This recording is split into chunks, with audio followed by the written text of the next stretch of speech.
Bonjour à toutes et à tous dans ce nouveau tutoriel Photoshop dans lequel aujourd'hui nous allons nous intéresser encore une fois à une base du logiciel et à une fonctionnalité souvent méconnue mais qui est pourtant d'une utilité incroyable.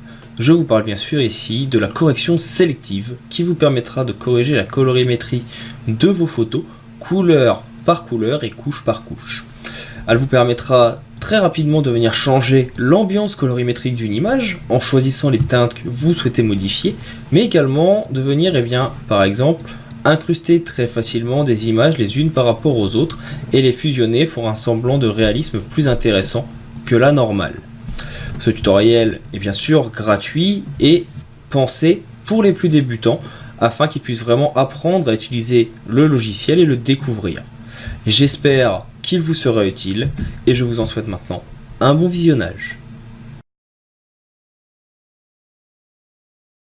Alors, comme dit dans l'introduction, on va s'occuper donc de ce cours et de cette astuce sur la correction sélective en deux parties. Une première avec une image où il n'y aura pas de retouche, sur laquelle on va voir comment fonctionne l'outil, à quoi il sert et les différentes caractéristiques de celui-ci. Et pour la deuxième, donc je vous le rappelle, on va venir ici sur un petit photomontage, donc c'est quelque chose de très basique, c'est juste une fusion de visage que vous avez ici. Donc vous voyez que la fusion de visage ne va pas être assez adéquate au niveau colorimétrie, les traits et la lumière n'est pas forcément la plus intéressante, et surtout les tons lumineux et les couleurs sont assez dissonantes. Donc on verra comment corriger ça dans une deuxième vidéo pour avoir quelque chose d'un petit peu plus réaliste. Donc pour commencer ici, j'ai ma petite photo de cerf réalisée par un photographe. Vous pouvez retrouver la photo sur Pixabay, elle est libre de droit. Nous on va venir cliquer ici sur le cercle bicolore qui se trouve à cet endroit dans le menu des calques. Pour les plus débutants et qui débuteraient sur Photoshop et qui ne connaîtraient pas les différentes palettes, la palette des calques se trouve ici. Vous avez le petit bouton qui est représenté par deux losanges de carrés superposés, et si elle n'apparaît pas sur un des deux côtés, vous venez faire fenêtre et calque, et le raccourci sera F7. Une fois que vous êtes ici, donc vous allez venir tout simplement sélectionner correction sélective. Pas compliqué à trouver, c'est l'option la plus basse dans ce menu. Vous avez alors une autre fenêtre qui s'ouvre, la fenêtre propriétés ici, qui vous permettra de retoucher et de comprendre comment fonctionne cet outil. Vous allez avoir ici donc 4 paramètres, cyan, magenta, jaune et noir. Pour ceux qui s'y connaîtraient un petit peu en colorimétrie, ce sont les couleurs primaires lorsque vous faites de l'impression. Le cyan étant une sorte de bleu, le magenta une sorte de rose, le jaune je n'en parle pas, et le noir tout simplement c'est l'accumulation de ces trois couleurs. Lorsque l'on imprime une couleur avec une imprimante, ça va se faire à partir de petites taches d'encre qui vont se superposer les unes par rapport aux autres, et ces taches d'encre seront donc composées de cyan, magenta, jaune et du noir pour pouvoir ajouter du contraste ou non à vos couleurs. Si vous souhaitez en savoir plus sur l'impression et comment fonctionne justement tout ce principe de cyan, magenta, jaune, noir et de colorimétrie, je vous invite à retrouver la formation Maîtriser vos documents imprimables pour justement imprimer ceci. Vous retrouverez la formation sur tuto.com. Nous on va venir s'intéresser maintenant à nos différents paramètres. Si vous ouvrez ici, vous avez donc également un petit menu couleur et un menu paramètres prédéfinis. Paramètres prédéfinis, nous verrons après comment on enregistrait par la suite. Pour l'instant vous voyez qu'il n'y en a pas. Et dans couleur ici vous voyez que vous avez donc rouge, jaune, vert, cyan, bleu, magenta, blanc, gris et noir. Encore une fois, ici, vous allez retrouver les différentes couleurs primaires, que ce soit en synthèse additive ou soustractive. Vous avez donc le rouge, vert, bleu et le cyan, magenta, jaune et noir. Et bien sûr, blanc et gris qui sont donc les teintes lumineuses que l'on va pouvoir corriger. Le principe de la correction sélective, comme son nom l'indique, va vous permettre de venir corriger sélectivement certaines parties de votre photographie. Et quand on parle de sélection, c'est tout simplement que vous allez venir corriger les couleurs. Par exemple, on voit dans cette photographie qu'il y a beaucoup de vert. On est dans une forêt. Si vous venez sélectionner la couleur verte et que vous venez ici jouer avec le cyan, magenta, jaune et noir, vous allez pouvoir donc augmenter le pourcentage de ces couleurs primaires, ou au contraire le baisser, à l'aide des outils qui se trouvent dans l'outil propriété. Par exemple, vous voulez que dans cette couleur verte, il y ait un petit peu plus de cyan, comme ceci, moins de magenta, et plus de jaune. De cette façon, vous allez accentuer certaines couleurs. Vous pouvez revenir en arrière ici en cliquant tout simplement sur le bouton redéfinir. Ça va rétablir les couleurs par défaut, c'est la petite flèche qui se trouve ici. Si jamais vous avez rétabli et que vous ne vouliez pas le faire, vous pouvez bien sûr à tout moment faire un CTRL Z qui va vous permettre en fait de revenir en arrière. Le CTRL Z, c'est un raccourci qui est utilisable assez souvent dans Photoshop qui vous permet de faire un retour en arrière dans votre historique.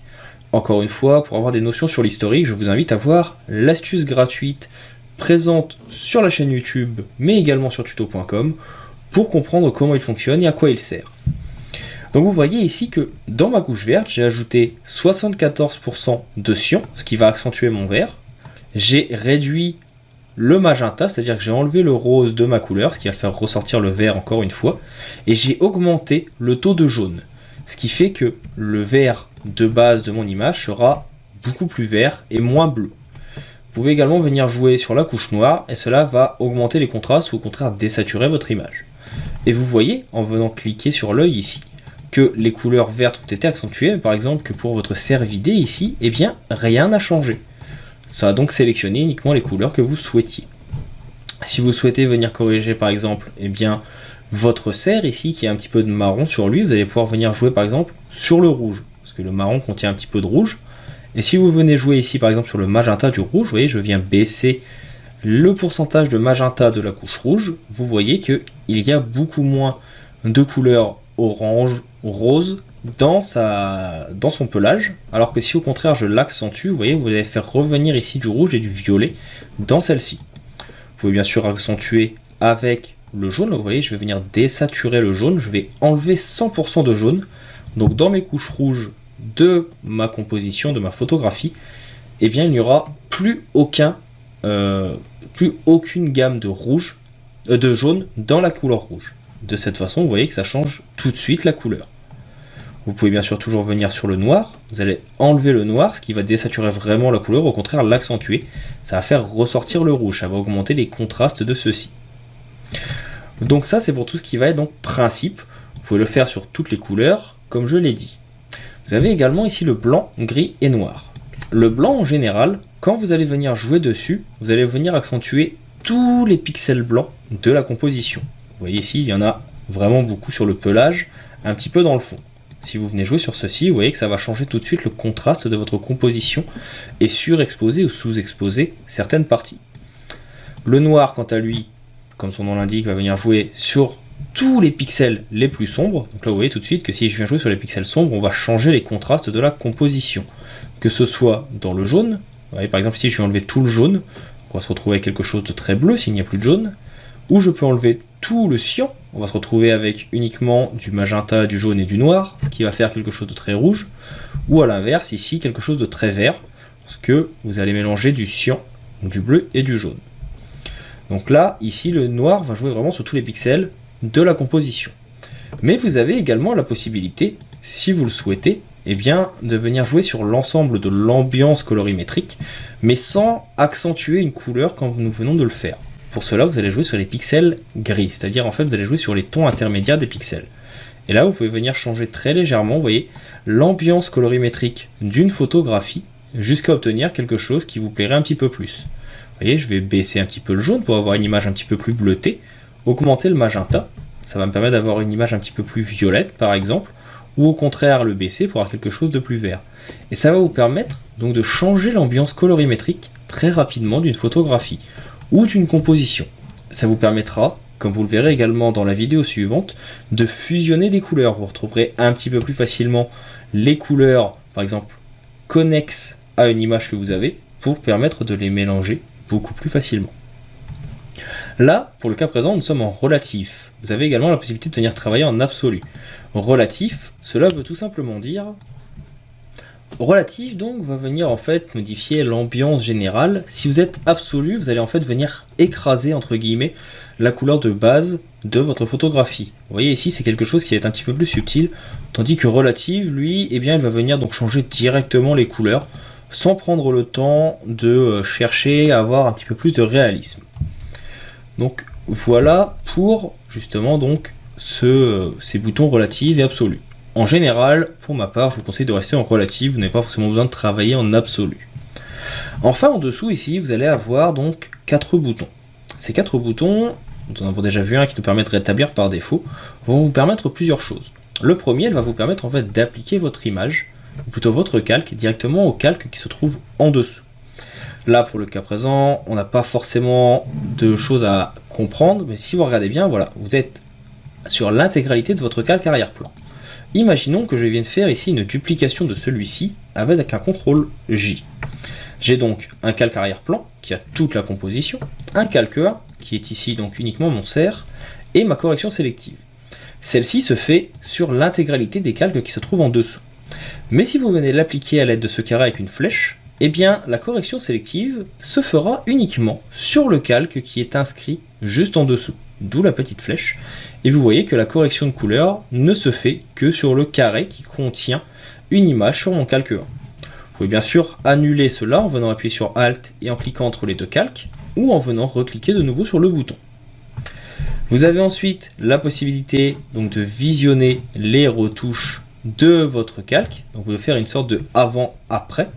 Donc pour cela, vous pouvez cliquer dessus, par exemple vous faites une retouche, vous voyez que le petit œil avec une flèche est apparu, cela vous permet de voir ce que vous avez fait comme transformation entre la dernière fois où vous avez quitté le calque de correction sélective et quand vous êtes revenu dessus. Vous voyez par exemple ici que j'ai accentué.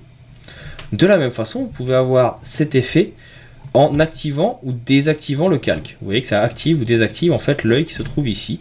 Vous pouvez faire la même chose à cet endroit. Et enfin, le dernier bouton vous permet tout simplement de supprimer votre calque. Enfin, comme tout menu de Photoshop, vous avez également ici les 3 petites lignes parallèles qui vous permettent donc de venir enregistrer les paramètres. Vous pouvez venir ici enregistrer le paramètre prédéfini de correction sélective, il se fera au format ASV. Vous l'enregistrez où vous souhaitez, donc par exemple nous on va venir l'enregistrer dans tuto ici, on va venir dans hop, gratuit, correction sélective et je vais l'enregistrer comme test.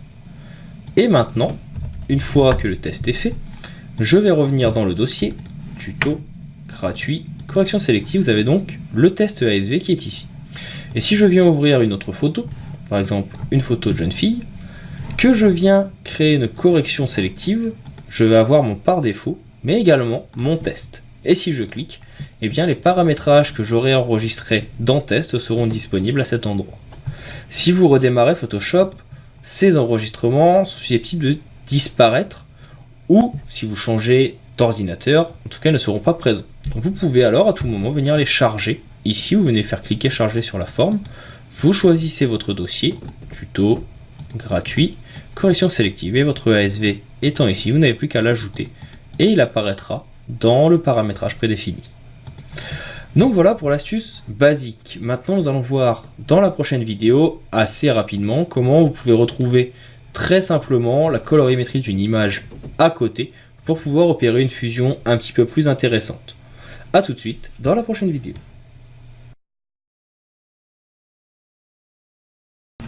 Nous allons donc maintenant passer à une sorte de petite mise en application. Alors, pour bien comprendre comment fonctionne l'outil, je vous ai fait assez rapidement un petit photomontage où on va venir fusionner 2 visages d'un frère et d'une sœur. Vous voyez, vous avez le visage de la sœur ici et on va venir rajouter la moitié du visage masculin. Vous m'excuserez un petit peu le détourage rapide, ce n'est pas le cœur ici du tutoriel, ça va vraiment être la fusion au niveau du visage. On va commencer par venir ajouter une correction sélective.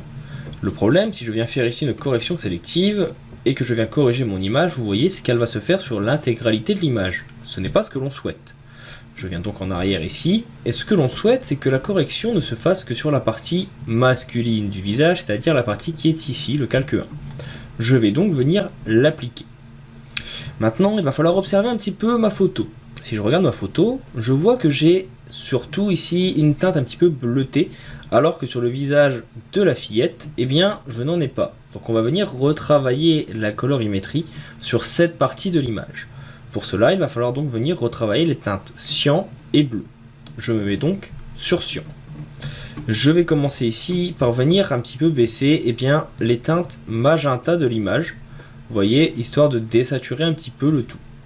On va jouer également sur le cyan, voir si cela change quelque chose. On voit que ce n'est pas forcément le cas, donc on ne va pas vraiment y toucher. On va regarder le jaune, on va descendre un petit peu celui-ci pour avoir quelque chose qui sera un petit peu plus, plutôt moins lumineux. Et enfin, on va jouer sur le noir, voir si cela change quelque chose. N'hésitez pas à faire un avant-après, bien sûr, à tout moment, pour voir le rendu que cela va avoir. On voit que la couleur cyan, ça n'a pas changé forcément énormément de choses. On va alors venir sur la couche bleue. Ici, sur la couche bleue, pareil, vous allez venir faire quelques petites recherches. On va regarder s'il y a des couleurs qui sont modifiables au niveau de celle-ci. On voit par exemple que sur le jaune c'est très léger, mais au niveau de la couleur ici, on va la changer en jouant sur cette manette. Donc je vais jouer avec celle-ci, et pareil sur le noir. Enfin, on va venir jouer sur les blancs, gris et noirs. Ici on va commencer donc par le blanc, et on va venir donc descendre un petit peu le cyan. De cette façon, on va venir désaturer dans les teintes blanches, comme vous voyez ici, et enlever un petit peu du fameux bleu dont je vous parle. On va regarder dans le magenta, donc encore une fois ça va être très léger, mais vous voyez, vous pouvez venir zoomer, on va essayer de se rapprocher de la teinte de peau qui est à côté. Donc si je joue sur le magenta ici, on va se rapprocher un petit peu des teintes jaunes de la peau de la fillette, comme ceci. Et on va faire également la même chose sur le noir ici qui va permettre de faire ressortir les grains de beauté, un petit peu comme à côté. On va ensuite venir sur le gris, et toujours sur le cyan, ici on va venir jouer sur celui-ci. Alors le souci qu'on va avoir maintenant, si vous regardez bien sur ma composition, c'est que cela va changer également le vert à côté. Et ce n'est pas forcément ce que l'on veut. Pour cela on vient cliquer sur le masque de fusion, à cet endroit. Hop, je vais replacer le tout ici. Et on va prendre tout simplement notre pinceau, avec une dureté 0, et je vais venir en fait effacer tout ce qui ne concerne pas le visage, c'est-à-dire tout le vert à côté, quitte à venir le retravailler par la suite. Vous voyez, je mets un rapide coup de pinceau, et de cette façon, eh bien, on va ne changer que la colorimétrie du visage. Je vais également mettre un petit coup de pinceau sur les cheveux, on verra après avec un autre calque de correction sélective pour le modifier au besoin. Je viens recliquer ici sur le calque, sur le petit carré, et on va donc revenir chercher une couleur donc qui va se rapprocher un petit peu plus de ce que l'on veut. Ici, si je baisse légèrement le cyan, on va donc récupérer un petit peu de rouge. On va jouer également avec le magenta. Vous voyez que très rapidement, je vais pouvoir venir récupérer une couleur qui va se rapprocher de la composition et du reste du visage. Je vais également jouer un petit peu avec le jaune, on va en rajouter un tout petit peu. Et on va contrebalancer ici avec du magenta. On va également jouer sur le noir, pour essayer de récupérer une couleur de peau un petit peu plus réaliste. Donc vous voyez, c'est quelque chose qui va se faire plus ou moins à tâtons, mais tout en sachant sur quelle colorimétrie, sur quelle couche on va devoir venir travailler. Vous allez venir en plusieurs fois, ici, par exemple là maintenant on va venir retoucher le noir pour ce qui va être des yeux ici, et de la pupille. Vous voyez, je vais venir donc par exemple foncir un petit peu la pupille pour essayer de me rapprocher de la seconde. Je vais revenir sur le gris, j'ai quelque chose qui est ici un petit peu trop magenta. Hop, je viens baisser tout simplement la teinte magenta, le pourcentage de magenta dans mon gris, pour me rapprocher de la peau de la jeune fille à côté. On a quelque chose d'un petit peu plus jaune, donc on va en rajouter. Si je fais maintenant un contrôle moins, on voit déjà qu'au niveau de la colorimétrie, on est quelque chose de beaucoup plus proche que la base. Ce n'est pas encore forcément ça, il y a encore quelques petits détails. Par exemple ici on va venir encore un petit peu baisser le cyan, encore un petit peu trop bleu, mais c'est également un petit peu trop rose pour moi. Donc on descend toujours le magenta tout doucement et on va contrebalancer ici donc toujours avec un petit peu de jaune pour accentuer l'effet et avoir quelque chose d'un petit peu plus proche. Et bien sûr on va désaturer le noir pour ne pas avoir quelque chose de trop voyant. Donc voilà, vous voyez que c'est assez rapide et que vous pouvez donc très facilement venir fusionner plusieurs images pour obtenir quelque chose de beaucoup plus réaliste que ce que vous aviez au début pour pouvoir donc fusionner vos couleurs. Ce que l'on va pouvoir faire également pour avoir une fusion qui sera un petit peu plus légère, c'est venir baisser le flux de notre image, reprendre notre pinceau avec une dureté 0 et on va venir tamponner légèrement les couleurs. Là ça permettra de faire ressortir tout simplement ici l'ombre du nez à cet endroit. Et de cette façon vous avez donc le détourage qui est fait. On va rajouter une autre correction sélective cette fois, que l'on va venir toujours appliquer en appuyant sur Alt, mais on va l'utiliser uniquement pour le vert. Alors cette fois, vous allez repeindre en noir sur la composition, mais vous allez venir donc demander à ce que rien ne soit vu sur le masque du personnage. Et on va venir dans la teinte verte, et ici on va essayer de se rapprocher un petit peu du vert du fond, vous voyez, en modifiant le cyan, en ajoutant un petit peu de jaune, pour avoir quelque chose qui soit un petit peu plus réaliste et qu'on ait l'impression que la composition soit la même. Donc c'est très léger, mais vous voyez, ça permet de faire ressortir des petits points jaunes comme on a sur le reste de l'image. Vous pouvez même accentuer ceci directement avec la couche jaune, c'est très léger, mais ça permet donc d'ajouter l'effet qui donnera l'impression d'avoir quelque chose qui fait partie d'une même continuité.